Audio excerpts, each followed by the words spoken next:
There's two sorts of TED Talks as far as I know. There's TED Talks, and then there's Ted Green Talks.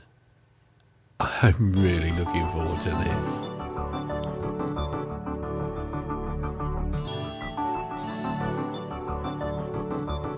Hello everybody. Oh, I just had a wonderful conversation with Ted. We've known each other for, goodness me, nearly 20 years. He's been a real mentor of mine, a real inspiration. So Ted Green, MVO, MBE, is a founder member and founder president of the Ancient Tree Forum and honorary vice president of the International Tree Foundation. He was made a member of the Royal Victorian Order for his services to the Crown Estate, primarily for his work on the conservation of fungi and ancient trees, and has also received the MBE in recognition of his work in conservation. He was given the Arboricultural Association Annual Award for his contribution to arboriculture and the Gold Medal by the Royal Forestry Society for his distinguished services to forestry. And it goes on. He was given the Freedom of the City of Calgary by the Canadian chapter of the International Society of Arboriculture and was made an honorary lecturer by Imperial College, London University. As well as everything else, Ted is a conservation consultant to the Crown Estate at Windsor and a regular broadcaster, writer and speaker at international conferences on ancient trees and fungi. Well, I spoke to Ted about his forthcoming book, Tree Time, which is shortly going to be available from the Arboricultural Association in the UK. What an honour. Just sit back and enjoy as we meander through his life, trees, not washing too much, and everything in between. And I'd really like to start off by asking you about your very beginning, your childhood. So what was your childhood like? What were you like as a young lad? Well, I started life really on the edge of Windsor Park with the big old trees. And the war started, and my mother got a letter to say my father was now a prisoner of war of the Japanese in Hong Kong. So we went through the war, literally having, I think, two letters, one from the Red Cross and one from the army to say 6 months after the victory in Japan. So it was 1946. So we'd gone 4.5 years, and neither my mother we didn't know whether my dad was dead or alive. How stressful. Yeah, but what you got to remember is most of what I'm going to tell you of people and kids in the war everybody was suffering. Everybody basically had a story. I think that's the one thing. It's not poor me. If it was you were telling the story about a kid today, that would be on the news. But in those days, every other kid was in the same predicament. And so we lived through that. But what was happening was, and maybe it was stress and all that sort of thing, living in a small village anyway, I had every contagious disease known to man. You name it, I've had it. And that stress kept me away from school. So I ran wild. Often, if I could find a dog, I'd go with a dog. Dogs can be great company. Oh, tell me about it. We've got 2 golden retrievers. We just adore them. Yeah. Well, in my case, I think some of the dogs would see me in the village street and they think he's off. He's going somewhere. And they join you and jog down the road with you and all the rest of it. But one of my lovely stories, I think, from that time, but I was well into my teenage time. And no, I can't remember. Anyway, cut the story short, I was coming home one evening and I came across one of the big estates and it was covered with daffodils. So I thought, right. So I picked a bloody great bunch of these daffodils and walked down the village street. which was only one-sided in that stage. So this was one village shop, and I spotted the village copper's bike. I thought, so there's this great big black cape looms out of the darkness and said, "Hello, what you got there, mate?"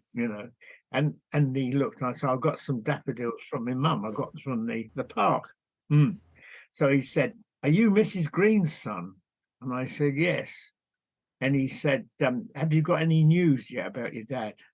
And I said, "No." And he gave me a shilling. And that's just making me quiver now. Oh, that's so lovely. This old copper gave me a shilling. And probably a shilling in those days was quite a lot of money. Oh. And I kept that on the mantelpiece in the bedroom for a long time, and I can't remember whatever happened to it, but I never spent it. But that was society of those days.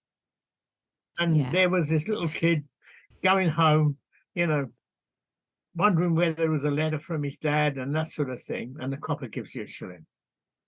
Oh. And when you hear all the shit that talks about coppers these days, and I don't think most of them are any different than they were then. No, that's right.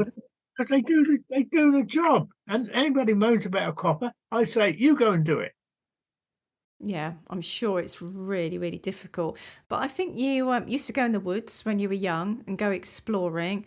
And I think you came across some what you say, lumberjacks actually in the woods doing some tree work. Well, but there I was wandering in the woods and that sort of thing.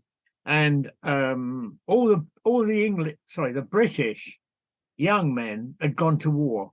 So a lot of their jobs were replaced by these volunteers from other countries. And these were Canadian lumberjacks, 2 young men. But I was walking along and I heard this great crash. Obviously, they cut the tree down. So they spotted me and drew me in, and they got a big fire. And I actually ate grey squirrel because they came from Canada. So I used to get up there in the mornings because I wasn't at school, and they used to laugh because I used to beat them there to the site. And all kids love bonfires because in those days you burnt everything. So I would often have the fire alight before they'd even got there to cut a tree. Oh, right. And then I don't know, they must have moved on. But just to keep with that story for a minute, because years now I can still go to that site, that forest plantation or whatever it is now, and there's this huge great oak tree. And of course it wasn't that big then, but now it's a massive great tree. And those Canadians left one tree. I don't know why, but they left it. So I'm in the progress of getting to people and saying, why don't we make that a monumental tree to all the young men and women that died in the war? This big tree. Oh, I think that's lovely. Yeah. So anyway, but when I used to leave them in the evening, or they went home and I went my way, they were laying, other Canadians or young men anyway, were laying a concrete road in the forest. And the concrete road was ready for D-Day because they were going to drive all the trucks and lorries and everything into those woods and leave them there ready for D-Day. So I'm walking home and no little boy can resist. And there I walked through that wet concrete, and that is there today. There's a photograph of that in the book, isn't there? That's absolutely lovely. Modern archaeology. Yeah. But your love of birds and love of nature and just exploring was absolutely honed at that time in your life, wasn't it? What did they say about you at school when you went, that is? I don't think anybody really noticed, but I should have said, of course, that my poor old mum, she left school at 13, no education, and then she had me. And I must have actually been fascinated by birds that early because she bought me 2 expensive books, and we were bloody poor. I won't talk about how the army gives you money and that sort of thing, but anyway, don't go there. I don't enjoy that. But she bought me 2 expensive bird books, and you could argue that's the reason I'm talking to you, because that link to wildlife set me off.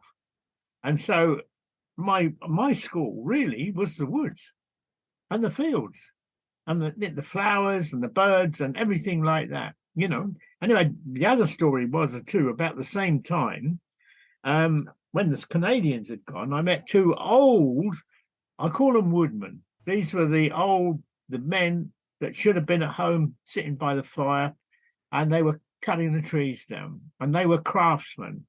They really were. When they cut a tree down, it was brilliant the way they did it. And a skill to do it. And again, I used to keep that fire going. But one of them taught me the smell of wood. And he cooked chips of wood and said, "Smell that. That's oak. Smell that one. That's Scots pine. And smell this one." So I learned all the smells of the different trees. And then there was the man there with the two horses, because they were still pulling the wood out with two horses. So I got to know the horses and the man, and he saw me. I was giving the horses branches to eat with the leaves off. It was tree hay. He told me, he said, "No, they like that one over there best." But then when they saw me come in the morning, you see them prick up their ears and think, "Oh, we're in for a special diet this morning." And so that was fantastic as well. But I still remember sitting around with those, I'll call them woodmen. I love that word, woodmen, because they drank cold, milky tea, sugary tea, and it had a newspaper plug in the bottle, not a cork, newspaper, and it was revolting. So, but I did cut my knee with one of their axes because they were so sharp, right to the bone. And I can still see the membrane peeling off my kneecap. And there's a chip in my kneecap where the axe went through. So I don't know what they used, probably an oily bit of rag. And they bundled my leg into it because it was dripping with blood. And I had this like 2-mile walk home. Oh, my word. Yes, my poor old mum, Gran, I mean, and she put my leg up on a chair with a bowl underneath it for the blood to drip in. And we waited for my mum to come home, and she cycled 2 miles, got home, put me on the saddle of the bike, and cycled back another 2 miles to Ascot to see the doctor. And the doctor took one look at it and just said, "I'm sorry, you can't do anything now. You can't stitch it up. It's gone too far." So I had a bandage on my knee for years with things. And when we talk about drugs and all this sort of thing now, there wasn't any in those days. I suppose the best would have been iodine, but yeah, iodine's brilliant, isn't it? Actually, you had a natural immunity. Yes, and talking of natural immunity, there is a photograph in the book of you and your last known bath, aged about 4. So, I mean, I've been listening to about the skin biome. We talk about the gut biome and the gut-brain axis, and the mouth biome. But actually, we're just too clean, aren't we, Ted? Tell us about your thoughts on that. Self-cleaning. Okay, well, first of all, of course, I was well into it before I became a technician in the university. And as Jill says, because I was helping people in research, I had to ask questions. And that gives you confidence, because to help somebody, you've got to know more about what they're doing. And so I actually got very interested in that side of life, in the natural immunity and stress. But you know that about it with trees. We see it. We know the first thing a decent arborist looks at when he or she sees a tree which looks a bit iffy is it under stress? If it's under stress, what caused it? And so I've been hammering away now, certainly at science in the tree world, because they're scientists, is they will not look at the web of causation. What causes it now? What causes it? I mean, and I think the stress levels of these trees and their immunity is disappearing. And we're doing that primarily through aerial pollution and all the rest of it. And nobody's looking at it. I got a picture, not in the book, I think, and it shows a miner with a canary, because they took the canaries down into the mines and they were their alarms. So what is one of the alarms for humanity? Trees. Absolutely. Trees are what's the word? Canaries. And you Yeah, they can't are. get across to people. And so what was the question you asked me? Well, actually, it's all good. So why did you have one bath? I mean, no, the fact is though, it's all related, isn't it? Because we've become over clean, we're stressing ourselves, we're stressing trees, we're all connected, we're all one. And actually, it just has a knock-on effect for health. And so, I mean, I was joking about the bath thing, but I think that what you're saying about trees is we've got to look at it holistically. Our trees are under stress because the climate is changing.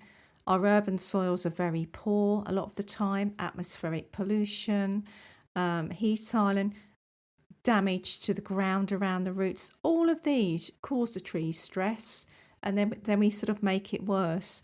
And I think there's a lot of parallel with us as a human race on how we've been treating in the name of sort of improvements. We've lost something. And actually, I think there's a lot of autoimmune diseases, a lot of problems because of being too clean. But that's me going off. But I wanted to ask you, so you had your wonderful sort of broad, free-ranging childhood. How did you then go on to be a laboratory technician at Imperial College? Well, I was, again, still wandering around in the woods and the countryside, and I met one of the students that was working in the estate where I lived, because they had a big field station there. And he spotted me as a bird watcher because he was working on birds research. And he said, "What are you doing when you retire?" When not retire, when you go to work, because there was no way. I was the first year of the 11 plus, and it's the only time I'll ever praise the Tory government.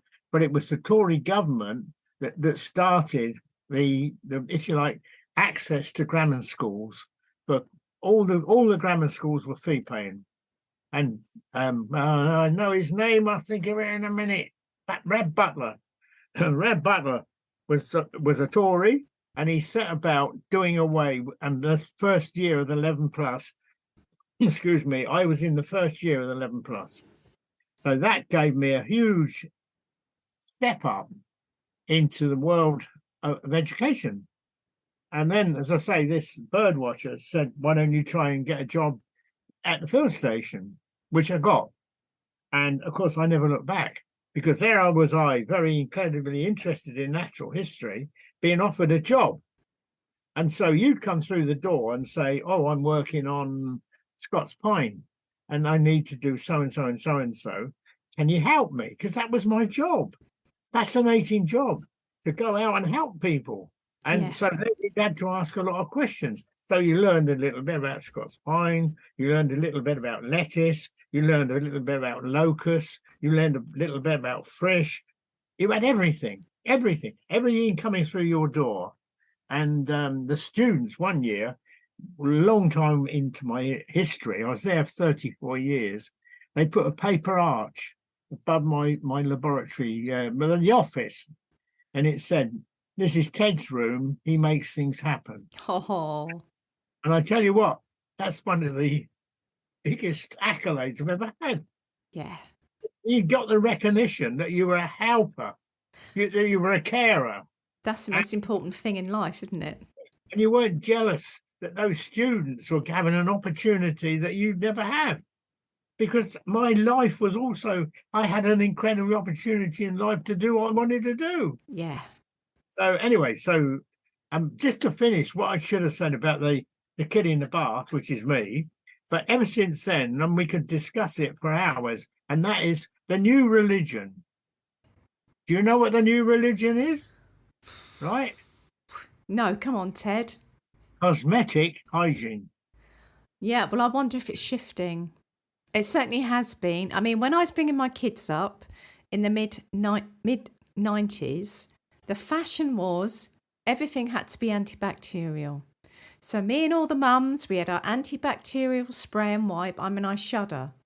And like everything had to be super clean, and your child was super clean. Actually, mine weren't. I let them play in muck.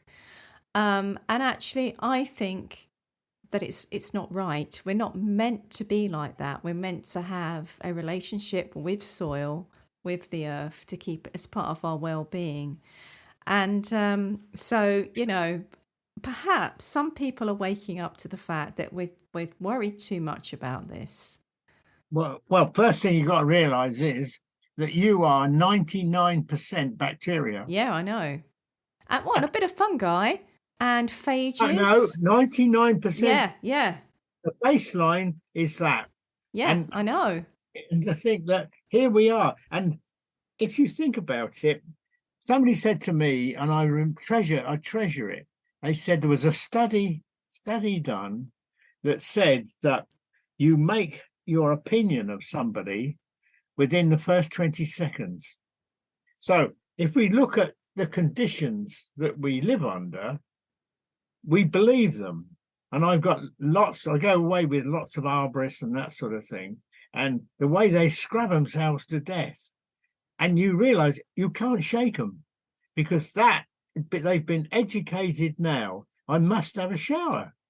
We didn't have showers, because we got, even when we got evicted, we didn't have a shower. I don't remember the first shower I ever had, if I had one. And because I've got a natural immunity. Mm.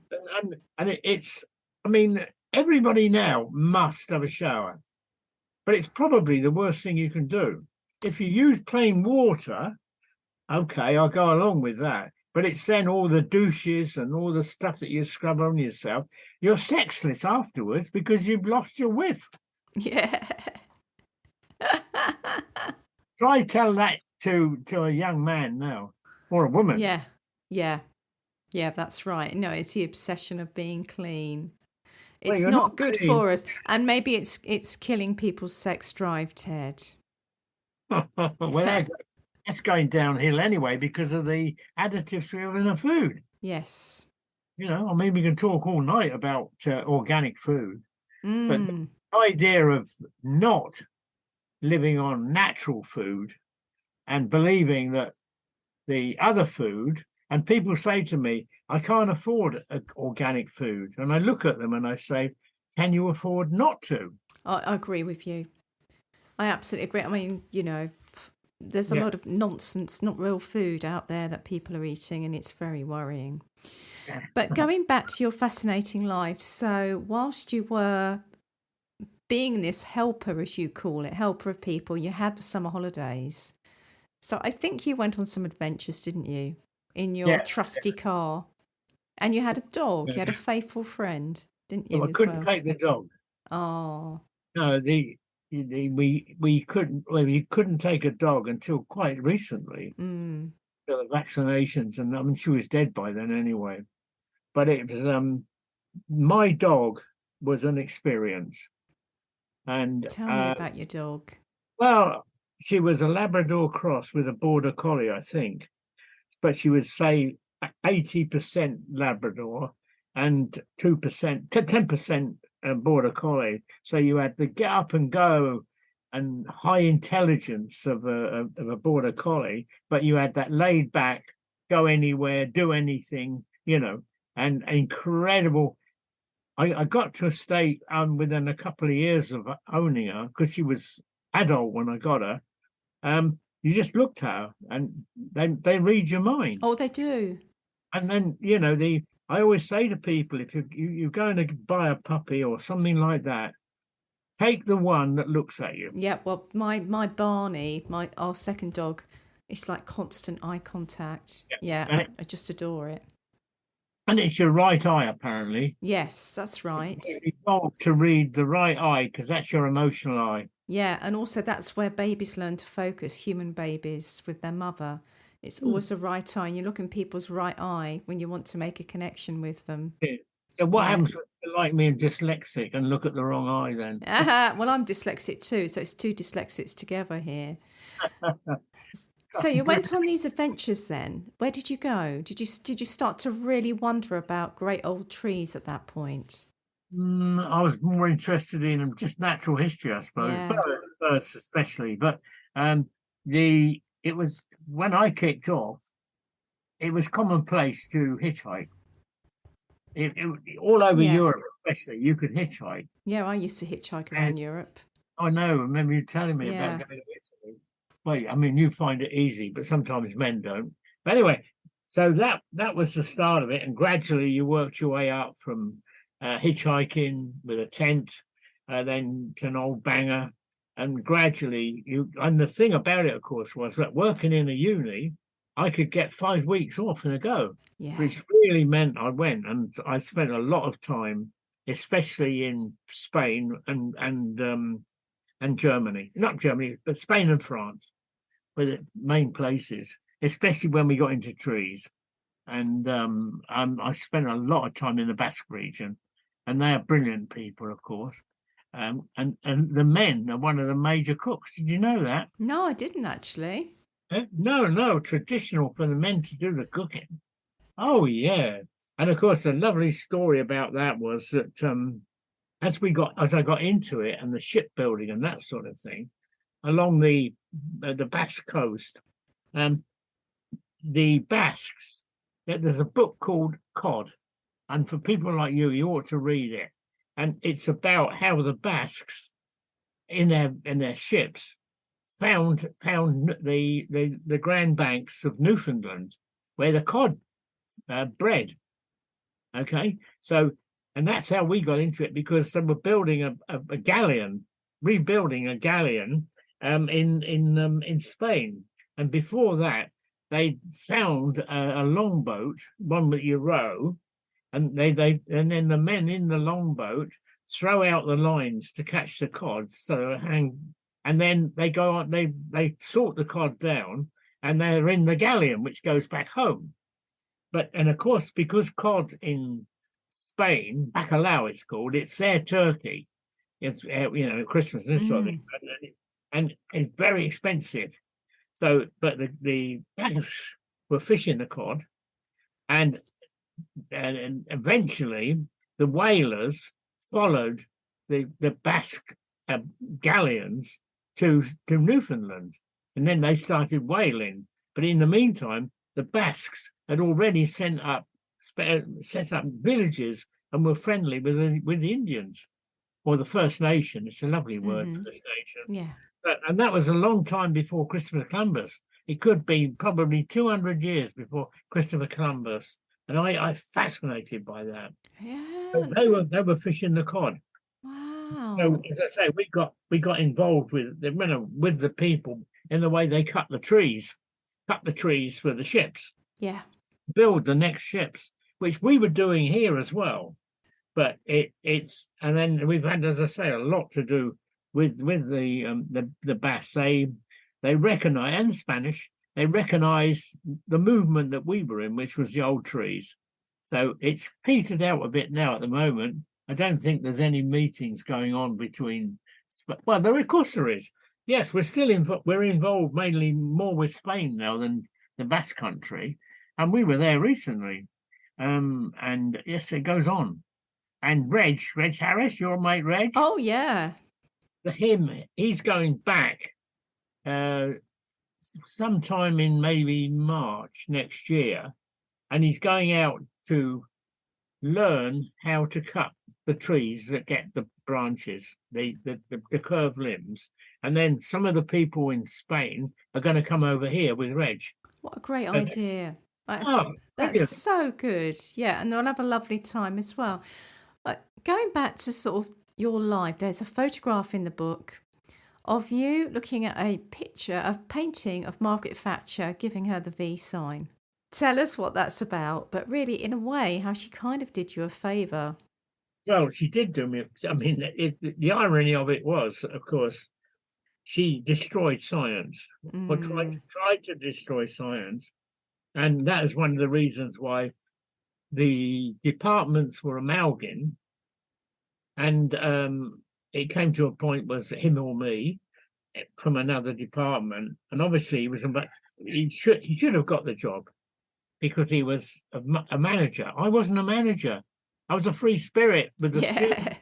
and the people I worked with. In fact, two of my closest friends, no, three of my closest friends were people that worked for me. Yeah. So what does that tell you? I Yeah. mean, I was too happy and popular and enjoying life, and I wasn't a manager. Yeah. And so he got the job, but of course, I was bitter and twisted over it at the time. But of course, she did me a good turn because I stepped straight into this job at Windsor. Tell us about the job at Windsor for those who don't know. Well, that is, I was working. I finished up working at Windsor for Natural England, English Nature, whatever it was called, the civil service body, and I was to be the go-between between them and Windsor because Windsor was so important for its wildlife, mainly connected with the old trees. So that's when it really did kick off, you see, with the Ancient Tree Forum. And so when was this? Was this in the sort of 1990s, 1980s? I'm trying to think. 89. Yep, okay. Because veteran trees, they weren't talked about as much then, were they? I mean, you know, they almost weren't invented. I mean, I'm joking, but they weren't in people's minds as much as they are now. So tell us how, because you are one of the most instrumental people in bringing them to people's consciousness. Yeah, okay, but I've got to bring in, you can't tell that story without talking forestry and arboriculture. Yeah. Because I had a lot to do with foresters, and they're lovely people, brilliant, and I still do. And that was foresters and asking questions. And then Mark Frater, who used to work at Burnham Beeches with the pollards, and Helen Reed, they organised a one-day conference on how to cut the old pollards because nobody knew how to do it because it was an industry or a trade that had died out. So I got up and did my shout, and two people in the audience who knew me anyway from what they were doing, and that was Jack Kenyon and James Boyd. James Boyd is still around somewhere. And James said, "Ted, your problem is you've never talked to arborists." That was a life-changing experience. And that is why I think I'm here talking to you. Yeah. That's why the book's coming out, everything. Dear old James. Yeah. Yep. And these lovely people in the tree world. And it couldn't have been long after that I met you and other people like you. Yeah. So that is how we started. Now, obviously, I was still a bit bitter and twisted over Mrs. T and what she'd done to science and me. And we got to meet some of the lords in Campus House, in House of Parliament. But when we went in, you know, there was this big picture of Thatcher in the corridor. So I said to Jill, "Get the camera ready when we come out." So she walked in front of me and I stood back and took this picture of Thatcher. But then when I put it in the book, I've got to think I can't be bitter and twisted because actually I was one of the men that seriously benefited from her and what she did. So it's turned full circle into a compliment. And it's something I would like to talk about is because I might be fishing around for writing another book. And I thought about it wasn't you that triggered it, but I was thinking, why don't I write a book about the women in the army, the women in my life that are driving on in face of, if you like, male, whatever you call it these days. But I thought there's a hell of a lot I could write about. And that includes Izzy Tree, because one of the things, there's just been a film made. I'm going off on one, but that's all right. And I was going to say that why don't we get somebody to make a film of Izzy on a boat sailing from Britain with a female crew, Wow, that would be amazing. Go to meet Greta in Sweden. They Yes. meet halfway out in the North Sea or something, but the film crew and sound crew are all women. That sounds amazing. And then the only men on the boat that will be allowed on the boat is Charlie Burrell, who Yes. is his husband, and me. Yeah. Oh, that sounds like a bit of a riot, actually. That would be absolutely brilliant, wouldn't it? Well, Ted, I believe you can make that happen. Because one of the things that you are the founder member of the Ancient Tree Forum, presumably with Jill Butler as well, who's got a brilliant mind and a fantastic communicator. We're so lucky with what Jill's brought to people. It's serendipity. I'm Oh, yeah. going to jump quite a bit, and I think we can use that serendipity thing which I told you about. Yes. So out my life, I've had experiences where my mother has said to me, "Oh, you're kinky," and she winks at me and says, "Of course, round about the time you were being born, there were lots of gypsies about." So meaning, reading my palm, and that's my mum. And then a friend of mine that I spent many, many years were every hour God made trying to find sparrowhawk nests so that we could take the infertile eggs for pesticide analysis. And we did it for 30 years. And we're out 3 or 4 months of the year, you're out looking for these nests. And the interesting was we finished it in the year of foot and mouth because we couldn't go. And when we looked at the pesticide levels in the eggs, they were still the same after 30 years. Wow. And I started to read Rachel Carson. She was one of the women that I would love to see people write about, because Silent Spring. Yes. They're impressing me even more, because so the next one after Silent Spring, of course, is Izzy. Yeah, so for those who haven't read it, so we've got a worldwide audience, and it's about the story of rewilding Knepp, which I spoke about the other day on the previous podcast, which is KNEPP. But Ted, you had something to do with Knepp. I wonder if you could tell the story for us and explain what Knepp is, or what it was, and how you became involved. Well, Knepp was just an ordinary farm, and Charlie was been handed down to him from his grandparents, and he was trying to make it work, and he was in debt, and because it's the wrong soil for whatever it should be wild in. So anyway, he so that was him. They didn't know what to do. They couldn't make it pay. And then one of his forester had heard me speak when he was a student at Merris Wood, which was a lovely arboricultural college, the best in the world. And it's been zapped, isn't it? It's gone. Terrible decision, and such a reputation. So he'd heard me speak. So he said to Charlie, I might know somebody that can help you. He's got a massive, great big oak tree. And he said he might be able to give us some advice and help. So I went down there and saw the tree and met Charlie. And he said, what about this tree and that sort of thing? I said, well, I can't help you because we've got people that can, arborists. And so we talked. And at the same time, Jill went with me, and then Neville Fay.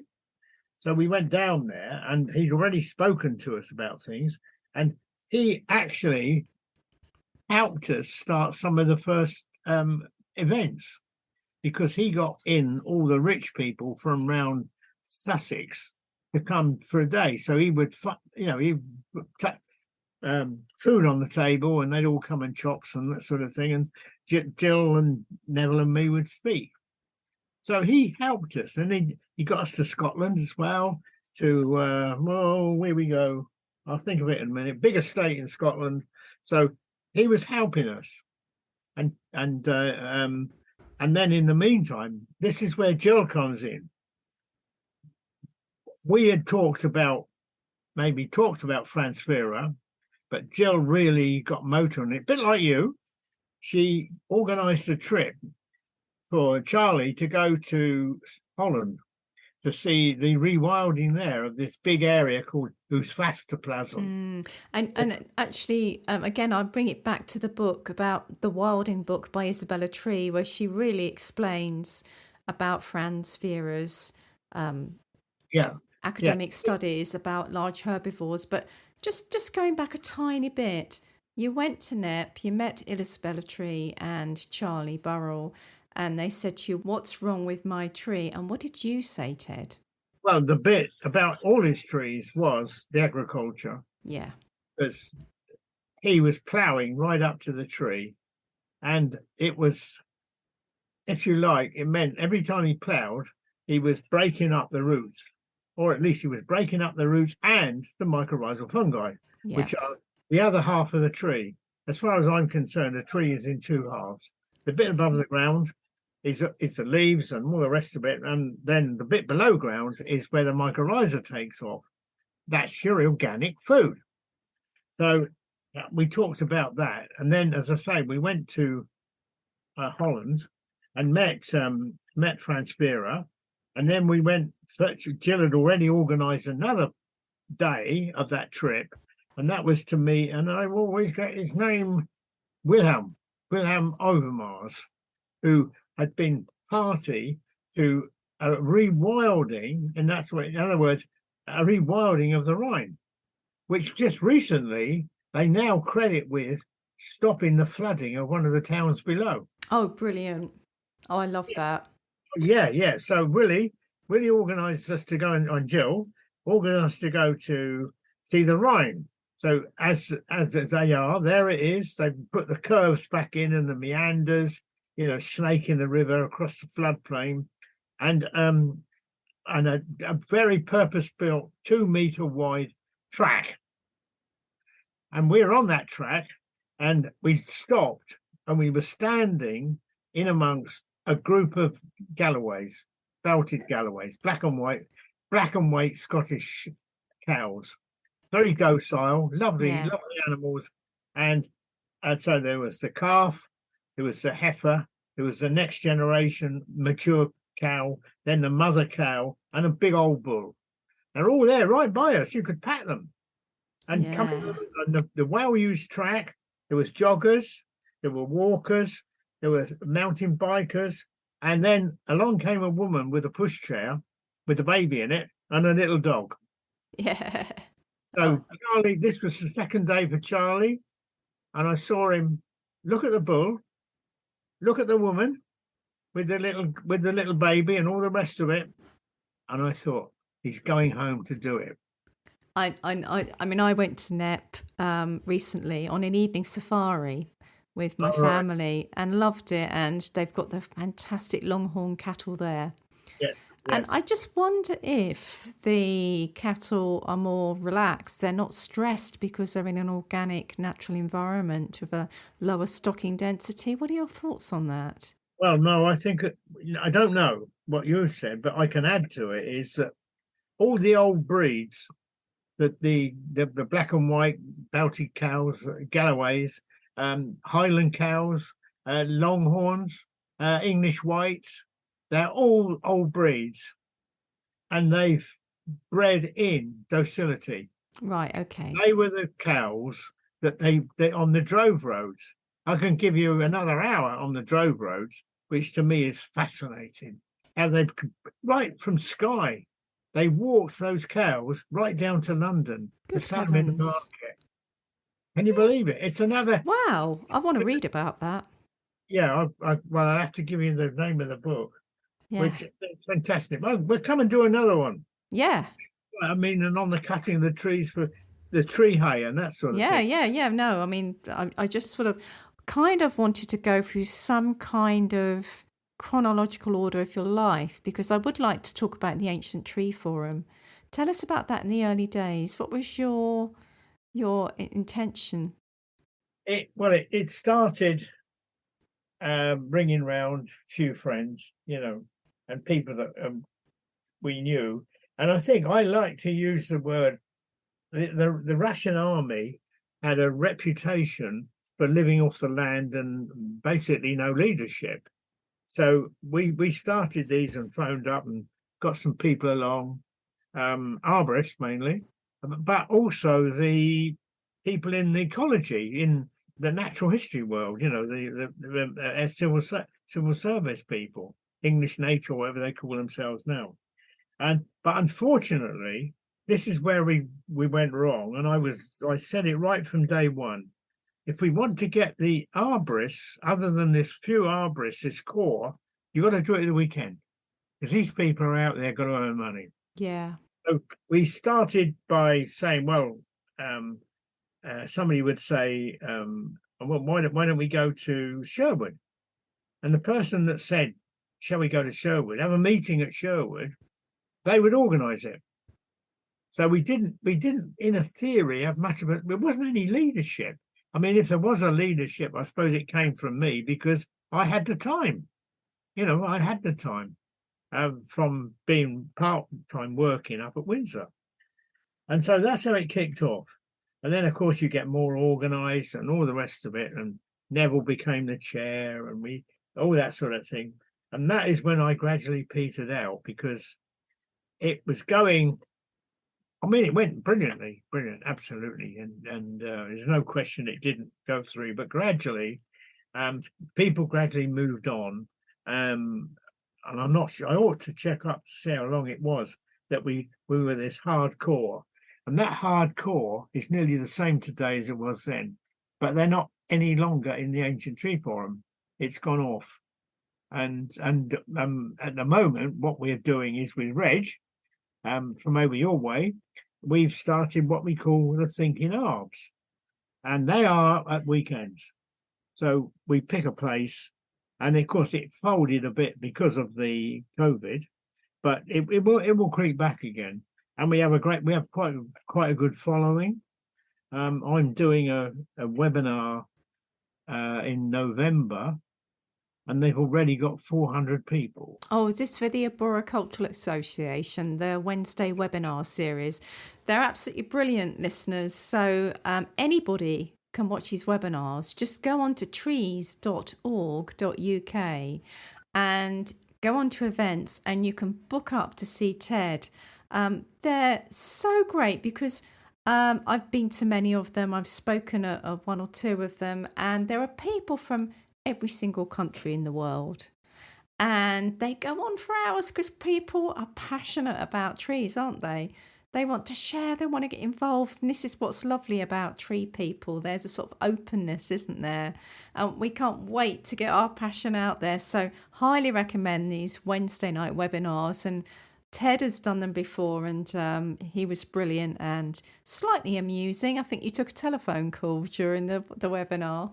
But no, we really look forward to that. But that was really interesting. But I feel that you and Jill have really made us see old trees differently and really got us thinking. And one of the things you always say is fungi first.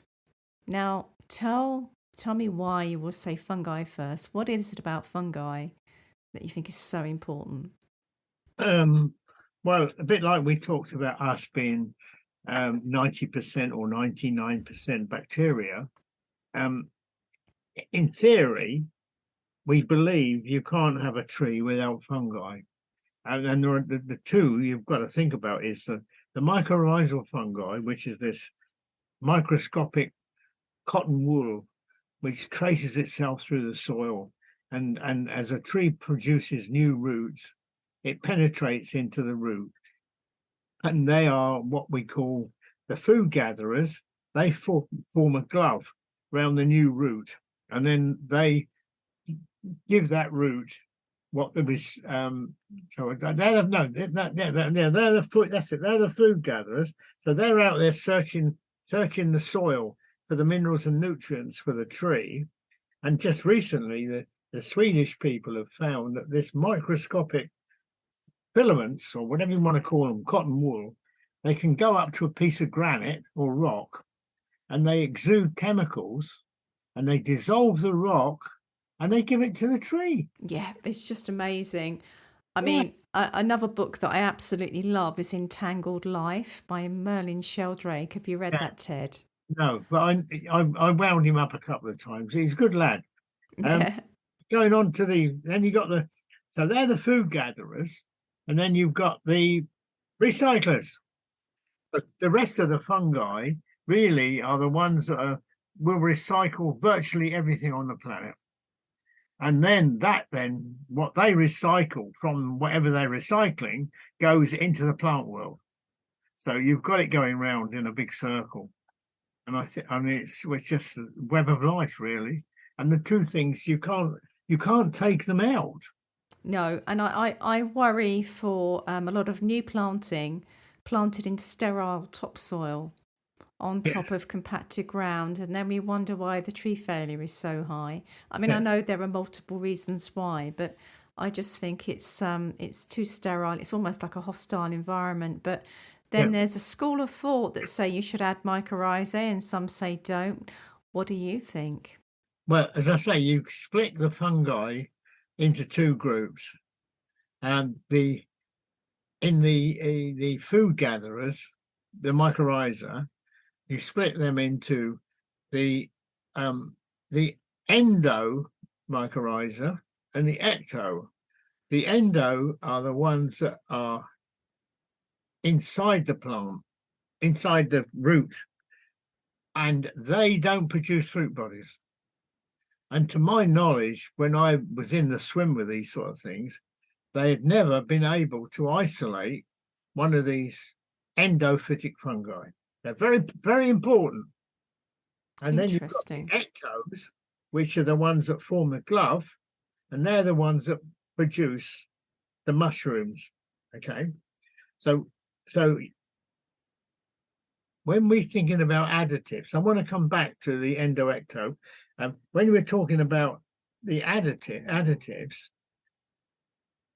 as far as I know, they couldn't isolate the endos. Ecto, I'm getting it mixed up now. The endos inside, they couldn't isolate them. But something like 60% of our plants rely on endophytic fungi.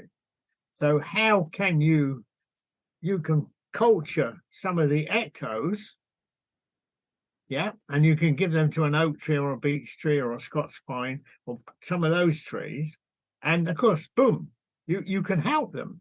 But 60% of the other trees, you can't help them because they can't cross over. There will be some that can cross over, but a lot of them can't. So you're being sold a bummer.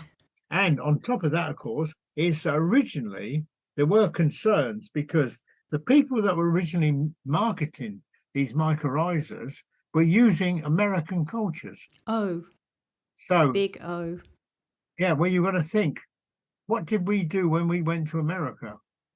What did we do? And what did they do when they brought stuff back? I mean, you can cut this one out, but Columbus went to South America and brought back syphilis. It wasn't known in the world other than before that. So you can use, so you've got the same mushroom, different sides of the Atlantic, but they may have different pests and diseases. Oh, no, I totally agree. And I don't think we know enough yet. I No, think we're at a really, really exciting time looking at yeah, microorganisms and fungi. And I think yeah, we're at the cusp of something amazing yes, in terms of understanding that, I mean, I spoke to Peter Wollenben recently, a few podcasts ago, and he talks about everything being a holobiont, a mixture of bacteria, fungi, and that drives us and that drives a tree. And that's the real interesting stuff. Is tiny, so that's great. But actually, you've also, aside from fungi, these thinking arb days have been so great because it can be difficult to know how to manage our very ancient precious trees because they're hollow, which we agree is a good thing. But people have talked about how to care for them. So Perhaps we could talk about, for example, what is haloing?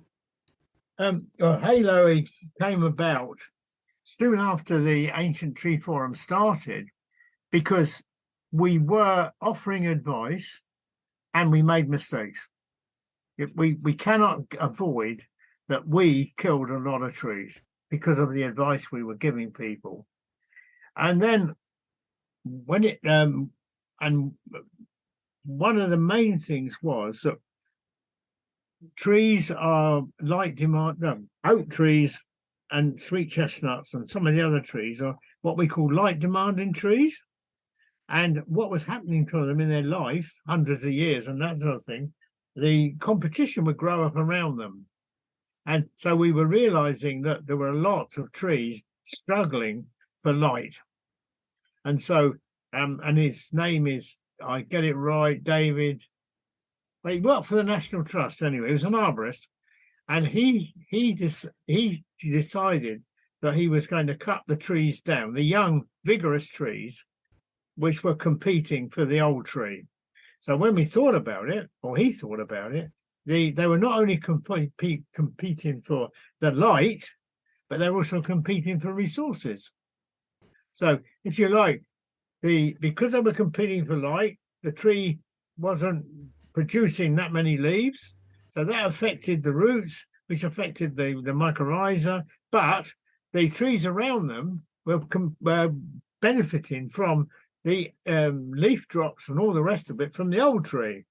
So gradually it came about that we started talking about not releasing them gently. So don't do it all at once. Take trees out gradually and allow the microclimate for the old tree to benefit. Because we still killed a few from, if you like, sunburn, just because we opened it up too quickly. Yeah, no, that's really interesting. Yeah, and of course, the miracle thing for me has been wood mulch. Yes. Whoever they should have a knighthood. I think they were Americans anyway, but for me, I have seen phenomenal results when it's put on right. And we moved on from that to NEP because I had the we were saying that this is arborists, Mike Ellison and Bill Cathcart. They said, look, we're advising people to, when you get an old tree, to do as little as possible any one time. So why are we putting down wood mulch all the way around the tree? So then Aid Clark at I gave him the idea of, well, why don't we mosaic it like leaf fall? So Aid Clark actually did it to a couple of trees at Hatfield. And that kicked off to the haloing around them. Do you want to explain to the listeners what mosaic mulching is? Okay. Well, what it was, instead of doing the whole tree, so giving a carpet all the way around the whole tree, you go in and you do patches. Yeah.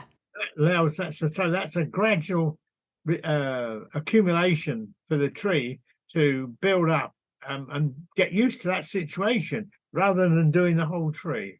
Yeah. So at NEP, Jamie, I don't know whether you come across my mate Jamie Simpson when he was the arborist there. What we did was we've got 3 trees, I think, where he put in what should I call them? Like a wedge of wood mulch. But say you had 4 or 8 wedges of wood mulch, and then the rest of it was left as it had always been that way.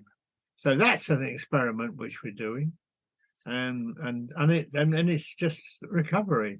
But I mean, I think anybody that's got an old tree, try and plan it over several years to bring it back. And look at me, I mean. And what do you think about flush cuts, natural target pruning and stub ends? Tell us your opinion about how we should prune or not prune a tree. Well, again, this is coming up in one of these webinars. I'm definitely going to get it out there because, and a lot of ARBs have seen these trees at Windsor. And I always go back to nature. Okay. And also Shigo. And Shigo just said, go out and look. Why rely on me? Go out and look. And of course, we've had the hurricane, all sorts of things like that, which have led to seeing trees break, limbs break. And most of them, when they break a certain distance away from the trunk. They don't break at the trunk. It's true.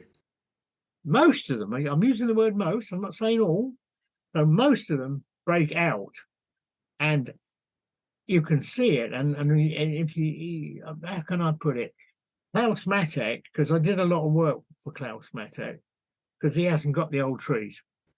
And he said, I want you to go and measure the stub end that's left, because it's breaking away from the trunk. And he wanted the DBH of the branch and the distance out. Well, I could guess them, but then he wanted the bit that was on the ground. When we were talking, sometimes, it was a tree that had broken a limb off 50 years ago, and it wasn't practical because I couldn't climb a tree. But he spotted that as well. But we, in the meantime, what I call the middle-aged tidy brigade, decided that a tree with a stub end didn't look nice.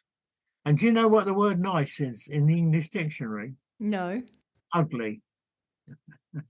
Wow. Pick it up. She's writing it down now. Yeah, and I didn't know that. Yeah.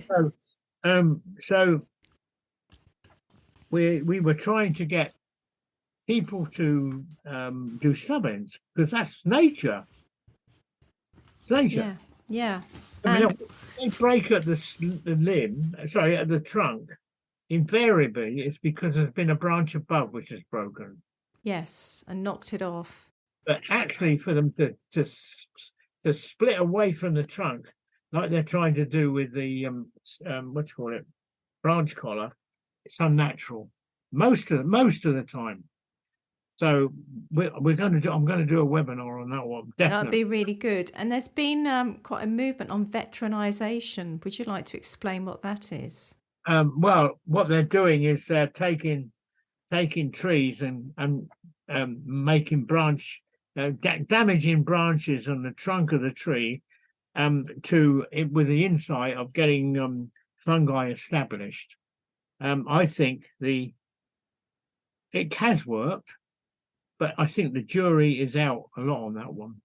Well, Vicky in Sweden has done some incredible work with creating holes in trees and studying what's found in these holes. So we actually did a podcast with Vicky probably a couple of years ago now, and her sort of creating with a chainsaw big sort of almost letterboxes, and then covering them up and seeing all the wildlife that's going in. That's very, very interesting, because we haven't got enough old trees, have we? I mean, that's the reason why people are thinking like this, and they have this incredible, unique ecosystem.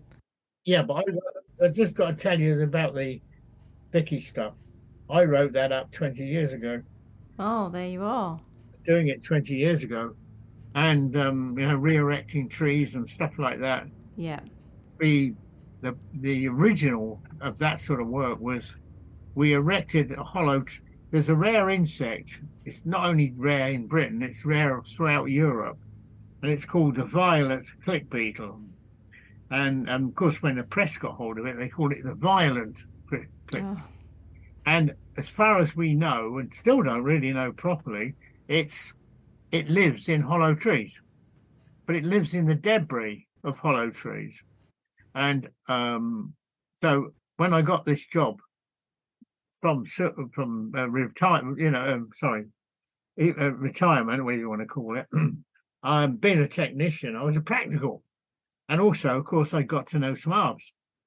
So we actually re-erected a hollow tree and strapped it to a living tree.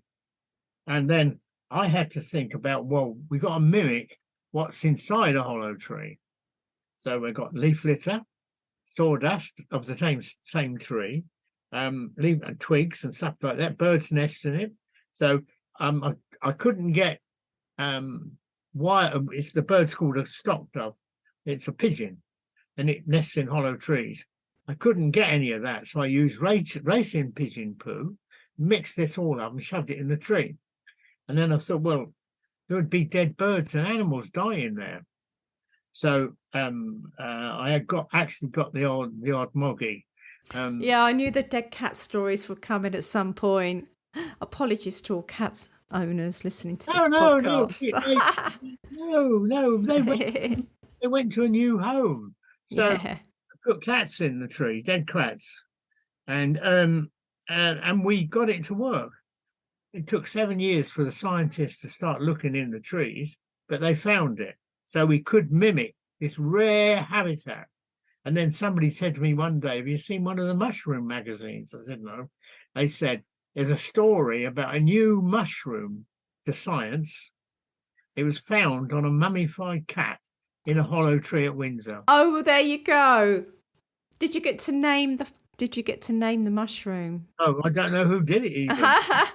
Oh no, that's incredible. But the point is, these are a scarce habitat, and there aren't enough big old trees being left to become veterans. And that's why, we need to take great care, not only of what we've got, but think about creating these habitats amongst our sort of not quite so old trees. And the coronet cutting that Vicky's doing, we were doing that as well. Yeah. We did find a method of pulling a branch so that it broke naturally and gave a stub end. So I'm glad she's written it up, but we've been doing it for a long time. Well, it's good to have all that science, isn't it? Whoever is doing it. I was going to ask you about the bronze oak and your ambitions for the future. And well, the bronze oak is an idea I had to try and explore more the importance of our old trees. And it was the oak tree that really took Britain round the world. And I have lots of conflict with the next bit. But what I say is, we, the English-speaking peoples of the world, took democracy and the rule of law, which is fundamental to all nations. But it was the tree that took us. It was a tree that actually took us round there. So Charlie Burrell, he heard me tell this story, and he was having lunch with quite a well-known landscaper, and he was saying, blah, blah, blah. So they formed a charity, and we got this big, massive, great oak tree at Windsor digitized. And then the firm that did it made a bronze, but it's only a 2 meter high bronze. But the real tree, my idea was that the real tree, full size bronze, should go either in Parliament Square or outside the Tower of London. So that's gone into the sand a little bit, but I've got other plans ahead. So I can't tell you about what's happened, but I think we will eventually get a huge bronze tree. But the smaller version, which is only 2 meters high, we gave to the Queen for her birthday, her 90th birthday. There's a lovely photograph of that in the book. The book is just packed full of your life, loads and loads of funny stories. I like the one where you were friends with Roger Phillips, a famous photographer. Took lots of images of. I've got many of his books on fungi and plants, but he was a cookery photographer as well. And that you went to the supermarket and you found one of his books. Yeah. What did you say? I'll say it, but when we wanted pictures for our books, this is the AA, he gave them the pictures free. Oh, that's wonderful. He gave his whole folder, thousands of pictures, free. Wow. Now, that is the mark of a real man. He's unfortunately he's died now, but that is the real mark of somebody that you cannot say that he's brilliant. Oh, that's wonderful. So, well, what was happening was I was in the supermarket, and of course, I obviously shop in a middle class supermarket, because around Ted, where I live, in fact, even the bays for the cars are bigger because to fit the Rolls Royces in. Yeah. So anyway, I was in the supermarket idling away, and there were these little books. And I thought, it's a book by Roger Phillips. No, it wasn't a book, but a cookery book. but it said photographs by Roger Phillips. So what used to happen was that he had his studio in London, and I would be out stomping the woods. And if I found one for his book, I'd ring him up. And after work and in the rush hour, he'd drive down, take the mushroom and go and photograph it. But in the meantime, if he'd been cooking a meal, and he cooked for all the great cooks, and the thing about them was they all cooked on gas, and they all cooked exactly what was on the screen. But and sometimes he'd say, "Can I put a bit of glaze on there to make?" No. You photograph it, say everything in it: pepper, salt, garlic, you name it. So he would have this original meal, the dish, and of course he'd bring it down and give it to me. So I ate all these famous dishes. I'm opening this book, and it was an Italian book, and I looked, and one of the first pages I opened, there was the thing that I'd actually eaten. Yeah. There was this lady behind me in a mink coated leather wellies and things like that, and I just gave her a nudge. I was so excited. I said, "Look, I've ate this." And she looks at me, so who's this scrappy man with the arse out of his trousers? Oh, wait.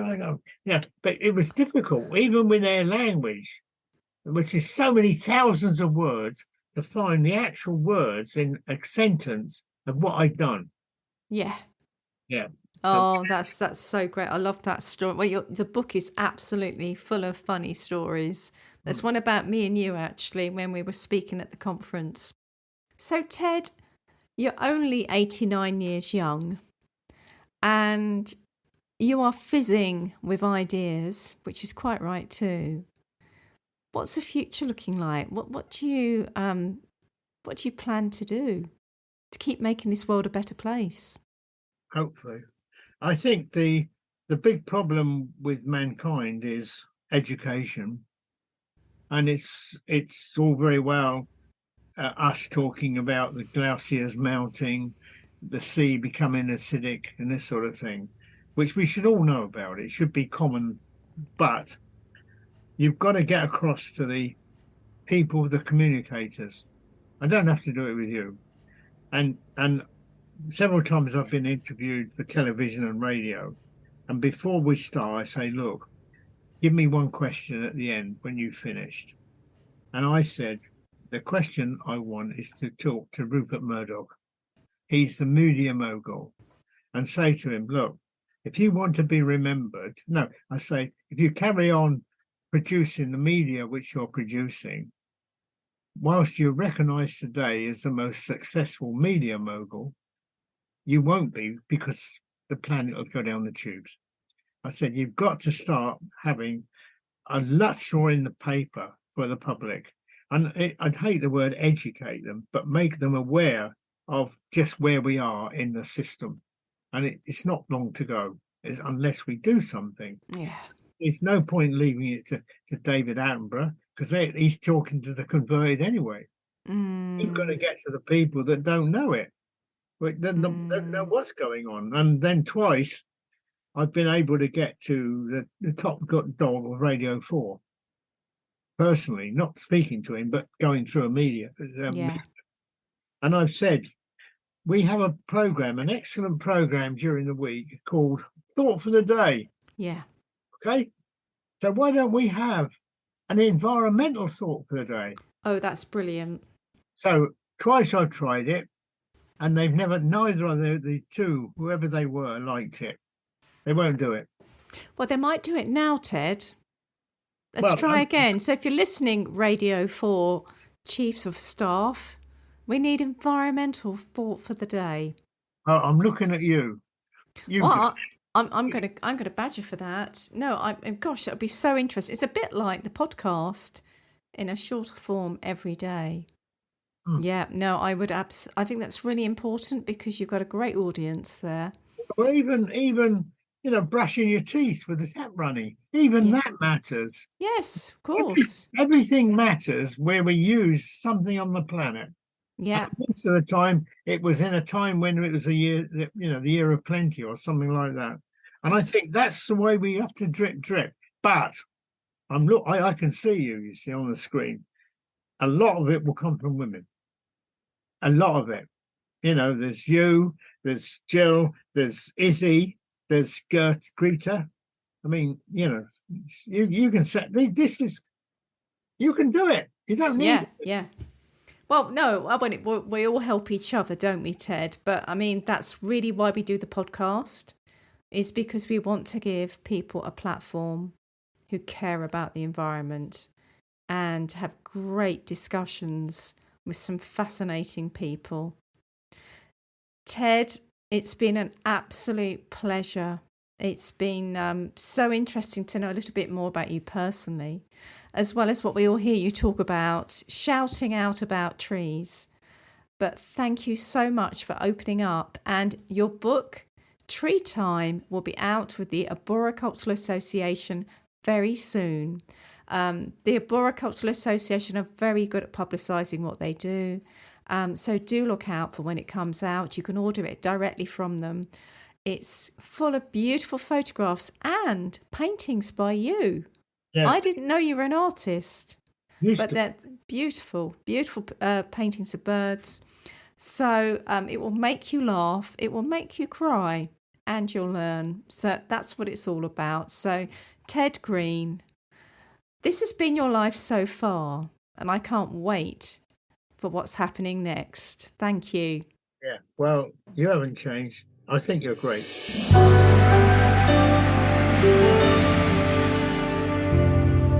Wow, I love that chat. It was moving and deep thinking, and thank you, Ted. Well, for me, Neville Fay summed up what he thought about Ted. Neville stood up at the Arboricultural Association conference in 2022, and he said, "Standing back, how you've done this is a bit of a mystery, but I think the ingredients include your little boy mischief, your unique ability to embarrass, the gift of friendship, and a passion for Mother Earth, an immense capacity to irritate and push people and organisations off balance. A small glimpse of what you do, but taken all together, I think you're a bit of a modern shaman. As you'd say, Ted, we can do it." Great words, Nev. Thank you. See you next week.